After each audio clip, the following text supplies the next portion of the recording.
Hello everybody and welcome back to the United Stand. Today we are joined by Fabrizio Romano. Fabrizio, thank you for coming on the show again. Thank you as always. Great to have you on, and very needed to have you on after the disaster of a result for Manchester United, which was last night's defeat to Crystal Palace. It's not a great time for Manchester United right now, probably one of the worst times that Manchester United has been in. There's a lot of conversation around Erik Ten Hag's future and him as the manager. We've spoken about it a lot on the show before, but could you give us a current update on Erik Ten Hag, and is there a possibility that he could be sacked before the end of the season, or will it still be the decision made at the end? No, from what I'm hearing at the moment, there is no movement to fire Erik Ten Hag before the end of the season. So that's the information that I have as of today. Then you never know in football, but as of now, nothing is happening today. Even before the game, obviously, yesterday's been a tough one, but before the game, the message was quite confident around Manchester United to keep going with Erik Ten Hag to prepare for the final games and for the FA Cup final. So also today, I was checking in the morning, and I don't have any news about Manchester United changing their plans despite the horrible game yesterday against Palace. So at the moment, the plan continues to be the same, to continue for the final games, to recover as many players as possible, because it's also true that there are too many injuries this season. And then I think the FA Cup final will be a big opportunity for Erik Ten Hag, or it could be a big problem in case Manchester United will lose it. So it's going to be a big moment, I think, also to decide Erik Ten Hag's future. But in any case, there is no plan to anticipate any decision or to decide anything in the next hours. Yeah, I gathered that would be the case, but obviously there's a lot of conversation around it. There's also been a lot of conversation regarding Erik Ten Hag being on Bayern Munich's list as a potential option as their next manager, because Tuchel will depart Bayern Munich at the end of the season. What is the situation with Ten Hag and the interest from Bayern Munich as well? Is that concrete? At the moment, from what I'm hearing, is not something that concrete. In terms of interest, there is people in the board at the highest level of Bayern appreciating Erik Ten Hag since long time. So he's always been highly rated as a coach since he was at Ajax, but some of the people at the club. But then the directors are different. For example, when he was at Ajax, there were different people in charge at Bayern. Now, obviously, it's different directors. So what I'm hearing is that there is an appreciation for Erik Ten Hag. They are informed of managers around Europe because they are looking for a new coach, actively looking for a new coach as soon as possible. But also what I'm hearing is that timing could be an issue for this one, because Erik Ten Hag is not entertaining conversations with Bayern at this point of the season. Full focus on Man United, full focus on the final games, and obviously on the final against Manchester City. Meanwhile, Bayern want to announce and close the deal for their new coach already in the next days, as soon as possible after the Champions League semi-final against Real Madrid. So the timing could be an issue, and from what I'm hearing at the moment is not something that advanced in terms of contacts between Erik Ten Hag and Bayern. So the interest could be there, but at the moment is not something really concrete in terms of direct conversation. So Bayern are actively working for a coach. Ten Hag is appreciated, but at the moment it doesn't mean that he's going to be the new Bayern coach. And then in terms of, you speak about the FA Cup final being really important. It's important to a lot of Manchester United fans this season as well. If that was to go wrong, and if Ten Hag did end up departing Manchester United for one way or the other, maybe he leaves, maybe he does get sacked. If it was either of them options where Erik Ten Hag leaves, do you know what managers are appreciated by INEOS to potentially replace him? I'm sure we will hear many names because obviously INEOS already being in football with Nice. We heard names like Graham Potter, for example, who's always been appreciated, but it was for Nice, not for Manchester United. We know the relationship, for example, between Dan Ashworth and INEOS has always been very good, not just with INEOS, but especially also with Dan Ashworth will be the man for INEOS in the future. Gareth Southgate has always been one of the managers appreciated at INEOS and by Dan Ashworth. But at the same time, what I'm hearing is that as of today, they have not made concrete contact with any other coach. So as of today, we can't guarantee that there is a favorite candidate or someone who is already close to the job. What I can say is that, for example, one of the names that are in the press in the recent days, like Thomas Tuchel, who is in the press already since 1 month for Manchester United job, Tuchel would be really open to returning to Premier League. So in case Man United will decide to fire it at the end of the season and to go for a new coach, in case they call Thomas Tuchel at the end of the season, I'm sure that Thomas Tuchel would be really keen on trying a new chapter in Premier League, and he will be really open to try a new opportunity at Manchester United, even without Champions League or super competitive football next season at the club. So Tuchel could be really attracted by this possibility. But as of today, I can't confirm any direct contact with Thomas Tuchel or any other coach, because again, the decision will be made on Ten Hag at the end of the season, and also injuries, also the FA Cup final, many factors will be taken into consideration before deciding what they want to do with their coach. And then in terms of Sir Jim Ratcliffe and INEOS, Sir Jim Ratcliffe's spoken out previously about how the environment in Manchester United doesn't breed success at the moment, and he's putting a lot of things in place to try and change that. And we know about the people that are coming into the clubs, such as Omar Barada, Dan Ashworth, Jason Wilcox, who's already arrived. I mean, is there going to be big changes, are you hearing, at Manchester United? And I'm not just talking about the structure, but also, you know, a lot of the Man United fans are really disappointed with the squad as a whole at Manchester United. Is there going to be big changes in the squad this summer? Yes, the answer is yes. Then I think we also have to be realistic. So you can't expect to change 20 or 22 players in one transfer window. It's impossible, but they will do some changes for sure. I think the best news for Manchester United is that all the people that is coming in is coming from fantastic experiences. For example, Jason Wilcox is really super highly rated. He did an excellent job at Manchester City with the academy, then moving to Southampton and really appreciated also there. When you speak to people into the industry about Jason Wilcox, is always with a fantastic opinion. So this is people who is prepared to bring a new mentality into Manchester United. Man United have been run in a very traditional way in the recent years, also in terms of how they were handling the transfer window, how they were handling the situation of some players who were not so important for the club, but still staying at the club till the final year of their contract. So there are many ways to change a football club. It's not just about selling players, but it's also about how you handle the situation on a daily basis, what kind of mentality you want to bring to the club.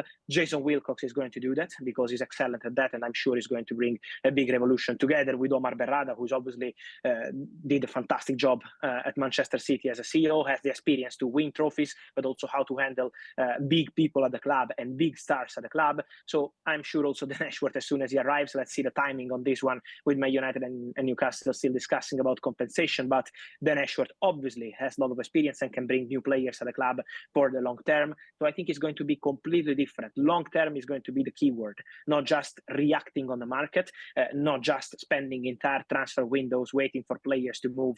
I still remember what happened with Frankie de Jong, how long was the negotiation with Antony, how complicated was the transfer window 2 years ago with Ten Hag waiting for new players and then only arriving in the final days of the transfer window. I still remember that week with Rabiot, Arnautovic, many names on the list for Man United, and at the end, completely different names arriving in the final days. This is going to be completely different. And I think this is the best way to approach the transfer window for this year, but also for the future. So I expect big changes, but also a completely different approach by Manchester United. That is really good to hear, especially considering the situation that we're in at the moment. I mean, last night kind of summed up where Manchester United are at the minute, but Michael Olise, someone we've spoken about a lot of times on the show, completely shone last night for Crystal Palace and showed why Manchester United are probably really interested in him. I mean, I'm surprised if he still wants to come, if he did want to come after seeing us last night. But can you give us an update on Michael Olise? And also, where does that leave players like Antony, who was bought in for the right wing for, you know, over £80 million? And how does that work? And if we do end up bringing Olise in, and how close are we to that deal? Yeah, I think Antony can expect some competition is part of the game, especially if you are not performing at the best level. Is happening at top clubs that they bring in new players. So I don't think Antony is going to be worried about that. He's competition and he's going to be ready to compete, unless Manchester United will find a solution for him. But at the moment, everything is really quiet around Antony, and so we will see what they will decide at the end of the season. I think also the manager situation is going to be important. If Ten Hag is staying, or maybe if they go with another coach, we have to see what's going to happen with Antony. For Olise, he remains one of the main names on the list at Manchester United, for sure. He's super appreciated by people at INEOS. They highly rate him. They believe he's a fantastic talent. Obviously, yesterday night he was amazing again, but in general, they know that the player is a great player. He's ready for the next step. He was already really close to Chelsea last summer, but now it's going to be time for him to go and to try something really big with respect to Crystal Palace. So the plan for Manchester United is to enter into concrete conversations in the next weeks to understand how is the complete situation around Olise. I mean, they know about the release clause. They're already well informed on the release clause since November, since December. Man United have all the information even before INEOS came in at the club, to have all the information on how is the structure of the release clause, when is it valid, how much is the value of the release clause, which is around £60 million.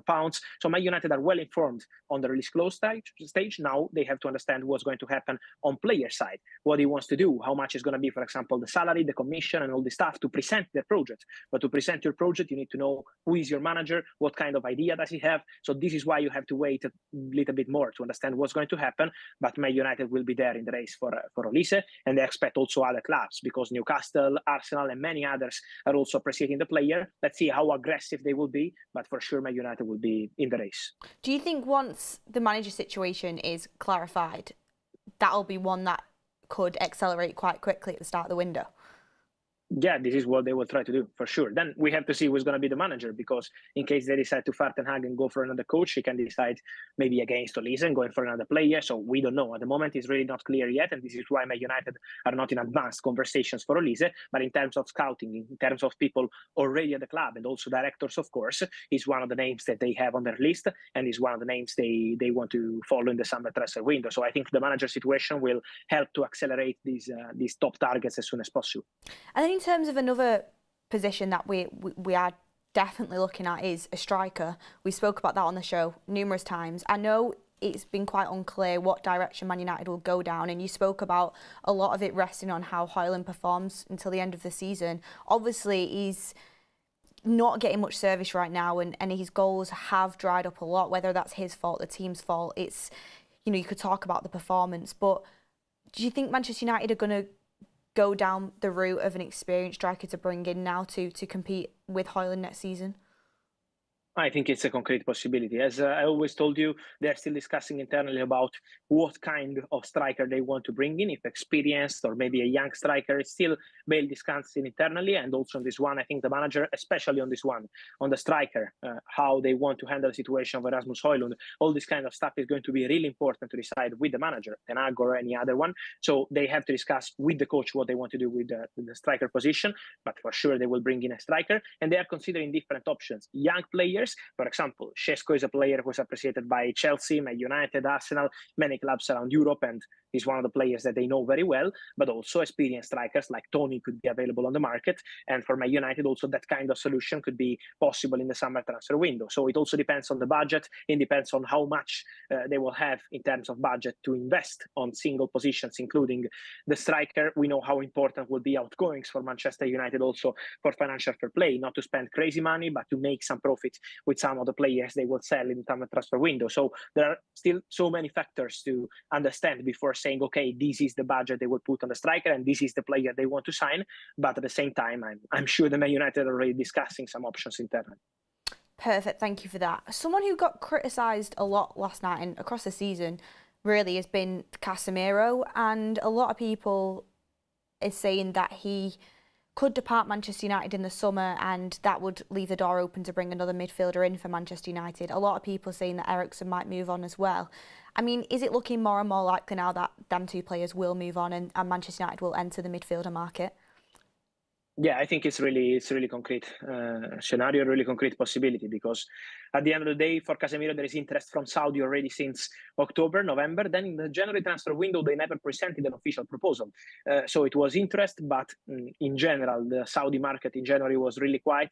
Apart from Renan Lodi deal, they did almost nothing. So now in the summer, they will be back. They're still waiting, the Saudi clubs, to understand how much is going to be their budget. This is why at the moment, there are still no concrete proposals, no formal proposals, but there is interest. The interest is still there. And so I think Casemiro could really leave Manchester United, and Saudi is a really likely destination for him. Then let's wait for concrete negotiations to take place. But when it's about interest and meetings, something already started around Casemiro. And for Eriksen, he wants to have a conversation with the coach, in this case Ten Hag, and then let's see what's going to happen there. But he wants to have a conversation with the coach at the end of the season to understand his potential role next season, because he wants to play. He doesn't want to spend a lot of time on the bench, and this is why I think at that point they will decide together with Man United. But obviously, if both Casemiro and Eriksen are leaving, for Man United, a new midfielder is going to be needed, also because they don't expect Sofian Amrabat to stay at the club.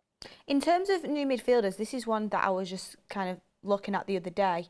someone that Manchester United's been interested in before, but I've not really heard much this summer transfer window. Are Man United still interested in Fofana from Monaco? He's somebody that I think could be on the market this summer. Am I right in thinking he's got a year left on his deal? Yeah, he's 1 year left. I think he's not going to extend the contract. This is what I'm hearing. There are really many clubs informed on Fofana, from Italy, from England. Man United considered him in the summer transfer window last year. So could be an option. To be completely honest, at the moment, I'm not aware of contacts in the recent months or weeks. So let's see what Man United will decide to do. It's also obvious when you have new people coming to the club that they have to refresh what's the idea of the scouting department, what they want to do in every single position. So it's not that easy. It takes time also to discuss internally all the potential options. But Fofana was on the list last summer. This is the reality. He was one of the players alongside Todibo, Pavard, and many others that Manchester United considered. Obviously, a different position. He's a midfielder. He's a big opportunity because he's out of contract in 1 year. And so could be a possibility, but at the moment, I'm not aware of contacts in the recent weeks or months. There are many clubs interested. And I think in general could be an interesting name in the summer transfer window. And then lastly, on the defence of Manchester United, centre-back situation, keep getting linked to Todibo and Branthwaite. Is there been any movement there? And then in terms of outgoings, Wan-Bissaka and Lindelof both been mentioned recently as players that could leave. Is there going to be a shift in the defence this summer for Manchester United? Yeah, I think for Wan-Bissaka and Lindelof, they will consider opportunities. At the moment, there are no concrete negotiations taking place. So I think we have to be patient on those two. But for both players, I think Manchester United will be quite open to look at opportunities in case they receive proposals. And for Todibo, the price is already clear. As I said here, is going to be around 40 millions. This is the idea for the price tag for Todibo. So Man United already have all the information. They are still discussing to understand how could be the deal also on player side in terms of salary, commission, and all this stuff. But Todibo remains one of the players in the list. Branthwaite too, but in the case of Branthwaite, they're still waiting to understand how much Everton want for Branthwaite, and this is going to be crucial. So the price tag is still not clear, and that is going to be an important point. And then I would keep also Bremer. Bremer is another name that I would include in the list at Manchester United because could be one of the centre-backs to be targeted in the summer transfer window. Perfect, Fabrizio. Thank you so much for all them great updates and giving us a little bit of positivity after yesterday as well. I really enjoyed the segment on the new INEOS era at Manchester United and how things hopefully going to change and maybe make your life easier in the transfer window as well in terms of the updates on the shows. We all hope that. Yeah, we do. But anyway, have a lovely week and we'll see you next time going into the summer transfer window soon. I'm excited, but thank you for coming on. Thanks a lot. Thanks a lot as always. Bye. Thank you. See you later. Bye. Well, everyone, that was Fabrizio Romano with all the latest Manchester United news and transfer news. And I thought that was a really good Romano update. One of the best ones we've had in a long time. We got the clarity on the Erik Ten Hag and the manager situation. Erik Ten Hag, obviously Fabrizio's going to say you never know what's going to happen in football. But to me, the way that Fabrizio talks about the Erik Ten Hag situation, it feels like he's been told it literally could be the FA Cup final to save Ten Hag's job. Like if he loses it, and you know there's a potential that United could even get battered against Man City, like realistically. But if he loses it, Erik Ten Hag could be out of a job. If he wins it, I think it'd be tough for INEOS to turn their back on Ten Hag and sack him. So that generally could be a save your job sort of game for Manchester United. Not only is there a cup on the line, there's also a manager decision on the line. And then in terms of the fact that there's been no contact with any other manager, what does scare me is the high regard for Southgate. Like, I genuinely think if Ten Hag goes, there's people talking about Amorim. Amorim would be my choice. But I think if Ten Hag goes, it's a choice between Gareth Southgate and Thomas Tuchel. And in that situation, I'd obviously go with Thomas Tuchel, but neither of them massively excite me. Tuchel excites me a lot more than what Southgate does, but where do you place them options in and around Ten Hag? Ten Hag's obviously had a disaster of a season, but you don't just turn into a bad coach overnight. He speaks about Bayern Munich's appreciation of Erik Ten Hag, but the timing might be off. It's a really good update on the manager situation, and I do genuinely think that FA Cup final could be a make or break for Ten Hag. Another thing that I thought was great to get out of the show, recently on shows with Romano, he said, you know, Casemiro could go, but it just depends what the player wants to do. He might not want to go to Saudi Arabia at this point in his career. Whereas today it's very, very concrete that Casemiro will leave Manchester United in the summer. And if Casemiro does leave Manchester United in the summer, he's going to go for a fee, because it will probably be to Saudi Arabia, like most definitely be to Saudi Arabia. They're probably going to come in with a proposal in the summer, which massively helps Manchester United out. If we didn't have that, we'd be screwed. We'd be in a very bad situation with the contract that we offered him and the money that we paid for him. Saudi Arabia generally is our get out of jail free card for Casemiro. And I just hope that they do come in with an offer, because we can't go into next season with Casemiro as our starting centre defensive midfielder. And we can't have somebody on the bench week in, week out who's on 350 grand a week or 300 grand a week. So Casemiro does have to leave. And Romano saying that's massively concrete is a big thumbs up to me, because we could get a situation where we bring in the money to go and invest in a younger midfielder.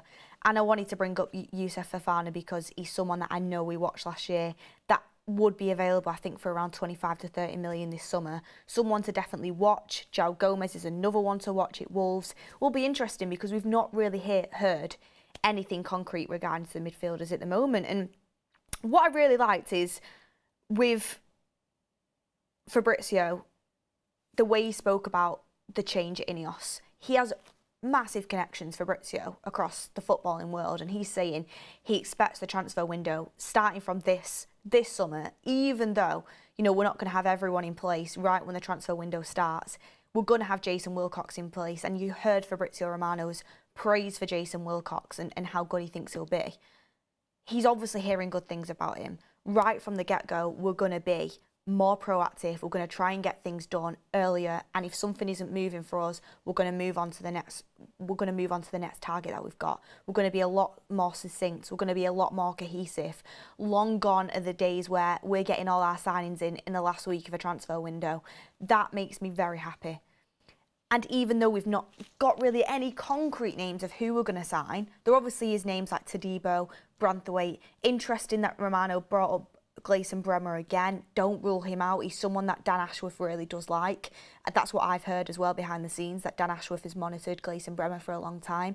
Dan Ashworth will still be talking to people, even though he's not in place at Man United yet. He will be speaking to people at Manchester United, you know, on his little burner phone on gardening leave. But that is something that could happen, so don't rule that out. Especially, the thing is, I think Gleison Bremer could happen if the Branthwaite price is too high. I think Branthwaite, we can get him at a decent price, we'll go for him. If we get completely priced out of Branthwaite, we'll probably look to go for a Gleison Bremer or even a Mark Gahey, someone I've been told as well. So in terms of, there are people there that Man United are scouting and watching. Todibo's practically nailed on. Olise's practically nailed on. Bremer and Branthwaite are both targets that we're watching. We've not really been told anything about the midfielders. And then when it looks to the striker, Sesko and Tony were names that Fabrizio Romano just named as ones that Manchester United are watching, but we've not made a decision yet. I think when we'll start to get real juicy information about this transfer window in terms of when we're going to move for players, who we're going to move for, who are our top targets, is when we have clarification on Erik Ten Hag. And I think when we get clarification on Erik Ten Hag is at the end of the transfer window, not the end of the transfer window, we hope not that, at the end of the season. At the end of the season is when we get clarification on Ten Hag. INEOS and Sir Jim, Manchester United are going to have to make a statement. They're either going to sack Erik Ten Hag, or they're going to commit to him and commit their future to him for next season. As soon as we know that, we will get a lot more information, I feel like, on transfers that we're going for. Because at the moment, if we don't know if we're going to go for experienced or a younger striker. If it's experienced, we'll probably go for Ivan Toney. That's what I want, and that's what I think is the best option for Manchester United. But also, we could get a manager in who doesn't want to go down that route, and we go for a Benjamin Sesko, or we go for someone who we've not even heard of. Michael Olise, I think, is completely nailed on, unless a new manager we brought in was like completely against it, which I don't see why they would be. I think Olise will be our first signing, I'm going to be honest.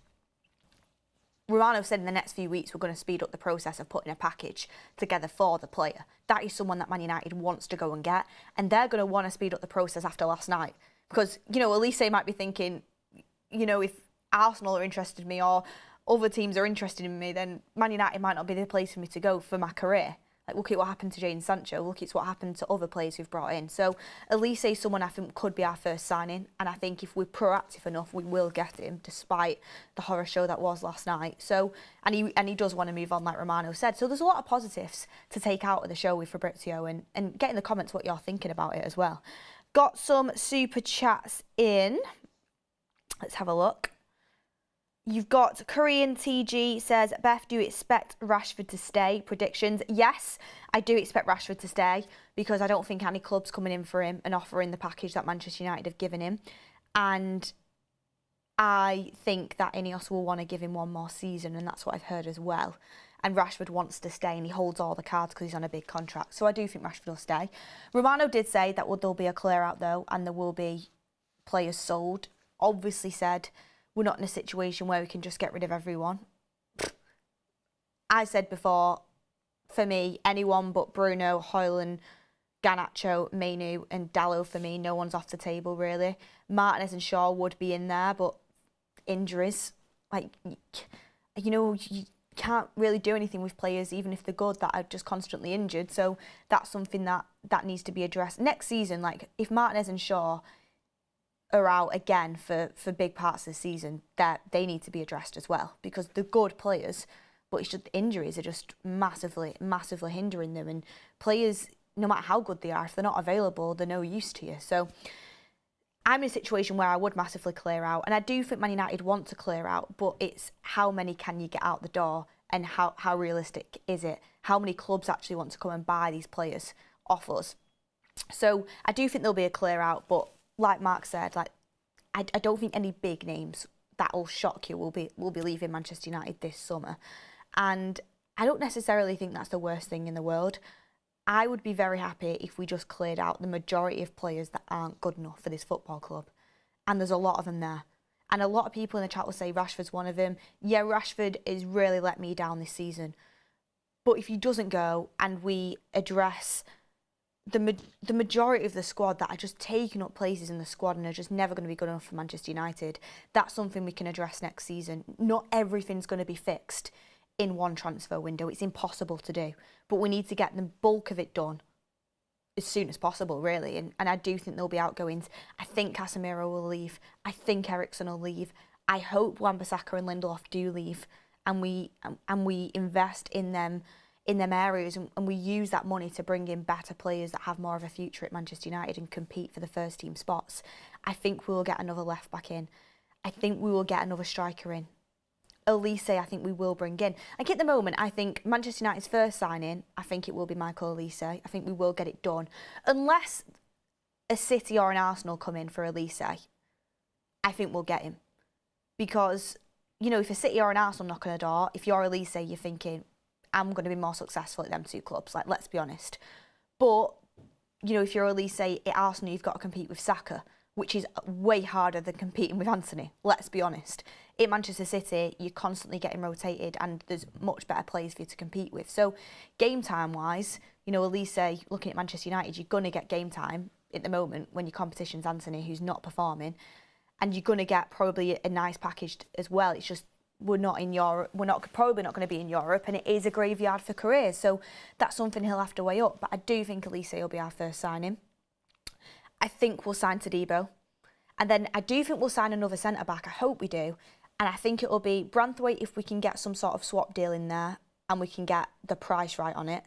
And I think if we don't, I would next go for, I think Man United will be looking at Mark Gahey or even Gleison Bremer, who we know Juventus will let him go for around 50 million, which isn't too bad for a centre-back in this market, a decent centre-back in this market as well. So I think two centre-backs will come in. I do think we'll get a young left-back. I think it's going to be a low price, though, on that front. And then if Casemiro goes, which it looks like from what Romano's saying he is going to, I think we'll reinvest in that area as well. Don't know who we'll go for, but I think we will reinvest and we'll bring in a midfielder. Striker-wise, I would love us to bring in Ivan Toney. You know how I feel on that. I know he is on the list of potential. Don't know how we'll be able to pull that off in terms of pricing, what Brentford are asking for him. That's more clarity that we'll get at the end of the season. But I do think we'll get a striker in as well. I do think there'll be a lot of movement this summer, and I think there has to be for Manchester United, because United are going to make money through selling players. Greenwood's going to go, Sancho's going to go, you know, Lindelof and Wan-Bissaka both could go, Casemiro's going to go, Eriksen we won't get any money for, but he's going to go, Martial's going to go, Donny van de Beek's going to go, Ahmad and Palestri might go, as much as you guys might not want Ahmad to go, he probably will. Anthony's future's up in the air. Romano said that. He thinks he'll stay, but you never know. Like, it's a situation that will be evaluated at the end of the season. There will be movement for Manchester United. It's just super important that we spend the money in the right way and we prioritise the right way. Because Saudi Arabia is a massive get-out-of-jail-free card for us with Casemiro. When you get the money in, invest it on a midfield partner that is going to complement Manu and take us to the next level. That is going to partner that midfield with Manu for the next how many years. That's going to complement him and suits him. Spend it in the right areas. Go and spend it on a proper, up-and-coming centre defensive midfielder that's going to take us to the next level. Don't spend it stupidly, because the recruitment for Man United, it's been super poor.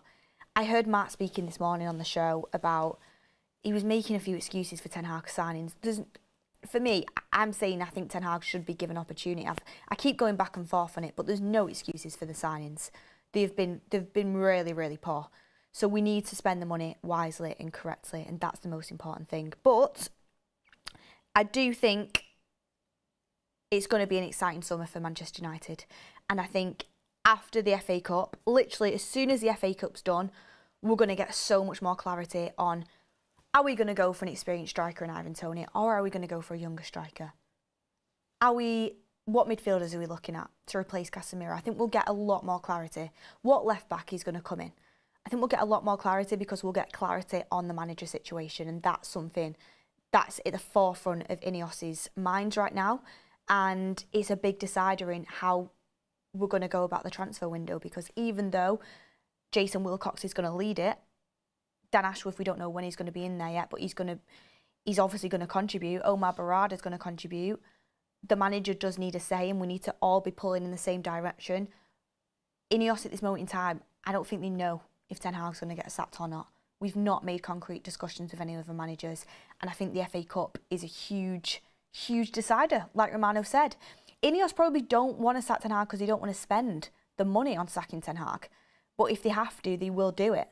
It's not set in stone what's going to happen with Ten Hag's future yet. It really isn't. I do think it's quite dangerous setting the president, win the FA Cup and you stay, lose it and you're gone. Like, you know, anybody can lose a game to Manchester City, but it'll be interesting to see how they go about it. Scares the life out of me that Southgate is right up there on the list, gonna be honest. But get in the comments what you think about that. People say, you know, the grass isn't always greener. Ten Hag's had a poor season, but do you want Southgate in place next season? It's still a strong possibility, and people are forgetting that. Hit a like in the comments, and thank you so much to Fabrizio for coming on the show. It was a great update, and thank you everyone for all of your comments and your contribution to the show, as always. Excited for more of these interviews going forward. Hopefully get a few more journalists on as well to discuss the summer. And yeah, the end of the season's near, and I think that's a good thing for Man United, and I can't wait just to get into transfers and start focusing on next season, to be honest with you. FA Cup to go, and then we can get into transfers, which I love transfers. I love transfer season. I'm excited for it. But look, everyone, thank you so much for tuning in. Have a lovely rest of your day, and stay tuned for Mark's evening show tonight. I'll see you later, everyone.